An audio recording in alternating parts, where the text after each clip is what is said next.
Bienvenue à cette petite vidéo informative. Aujourd'hui, nous allons vous parler des expériences qui ont été, sont et seront menées à bord de l'ISS, la Station Spatiale Internationale. Vous êtes prêts? C'est parti! L'ISS est un laboratoire flottant en orbite autour de la Terre. Elle a été construite par les agences spatiales de plusieurs pays, compris les États-Unis, la Russie, le Japon, le Canada et l'Europe. Depuis le début de son assemblage en orbite en 1998, l'ISS a été utilisé comme base pour une variété d'expériences scientifiques. Aujourd'hui, pour vous les expliquer, nous accueillons deux invités de renommée, le Dr Guietti et Yannick Petit, ingénieurs en aérospatial. Merci. Premièrement, les expériences menées à bord de l'ISS couvrent plusieurs disciplines et intéressent aussi bien les biologistes que les physiciens en passant par les chimistes.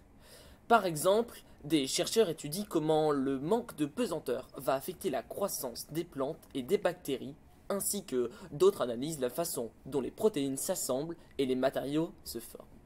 Ces expériences nous permettent de mieux comprendre les lois de la biologie sur Terre et d'expérimenter les différentes manières dont les plantes et les bactéries s'adaptent à un nouvel environnement, dans le cas présent, la microgravité. Les expériences en physique incluent quant à elles des études sur la désintégration radioactive pour pouvoir aussi mieux l'étudier dans un nouvel environnement comme dans l'ISS où on peut les soumettre à des situations sans gravité et ou sans pesanteur. En plus de ces expériences en cours, de nombreuses nouvelles expériences sont en développement et prévues pour être menées à bord de l'ISS dans les années à venir. Par exemple, les chercheurs vont continuer à explorer les effets de la microgravité sur différents systèmes biologiques, tout en développant de nouveaux matériaux et en améliorant les technologies pour les futures missions spatiales habitées. Quand la microgravité impacte les plantes et les bactéries, elle augmente principalement la quantité de biofilm. Mais qu'est-ce que c'est le biofilm exactement ? Le biofilm est défini comme une communauté multicellulaire qui peut ou peut ne pas être complexe.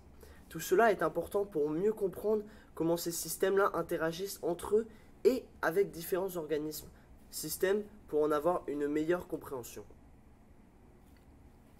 Les expériences en biologie sont l'un des domaines les plus importants pour lesquels l'ISS est utilisé.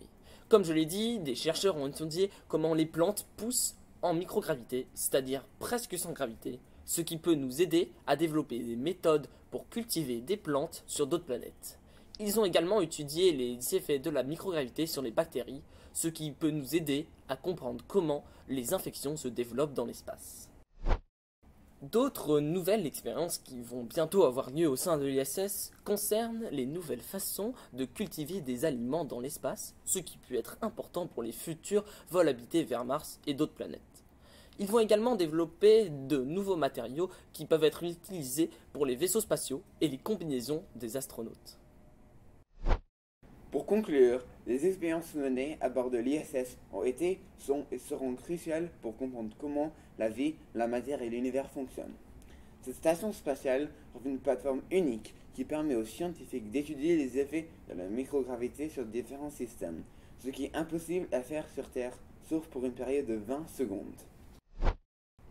Nous espérons que cette vidéo vous a donné un aperçu intéressant de ce qui se passe à bord de l'ISS, que nous vous avons permis d'agrandir encore plus vos connaissances sur la matière. Merci de votre attention.